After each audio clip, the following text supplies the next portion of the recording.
নমস্কার, হোপফুলি সবাই খুব ভালো আছো। আজকে দারুণ দারুণ মাইন্ড ব্লোয়িং কিছু কালেকশন দেখাবো প্রজাপতি শাড়িজের পক্ষ থেকে। আমি অনেক দিন ভিডিও বানাতে পারিনি মাঝখানে, সো আজকে আবার নতুন নতুন কিছু সেমি কাতানের উপরে কালেকশন নিয়ে এসেছি।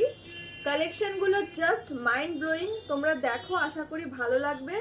As well as reasonable price, যেটা অলওয়েজ প্রজাপতি শাড়িজের প্রমিস থাকে যে আমরা রিজনেবল প্রাইসের মধ্যে বেস্ট প্রাইসে বেস্ট কোয়ালিটিটা দেবো। তোমরা ওয়ান বাই ওয়ান কালেকশনগুলো দেখা স্টার্ট করো। একটা রানী কালারের ওপেন বর্ডার কাতান দিয়ে শুরু করলাম। আবারও বলি, এটা কিন্তু সেমি কাতান। লুকটা কীরকম লাগছে তোমরা ভিডিওটা দেখে তারপরে বুঝতে পারবে। সো এরকম যাচ্ছে পুরো কালেকশনটা।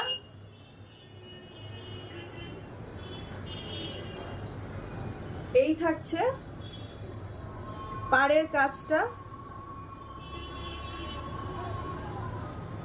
আঁচলটা দুর্দান্ত। দিস ইজ দ্য পাল্লা পোর্শন। কুচিটা থাকছে এরকম। এটা একদম পারফেক্ট রানী কালার বলতে যেটা বোঝায় সেটা। এটা ব্লাউজ পিসের হাতা।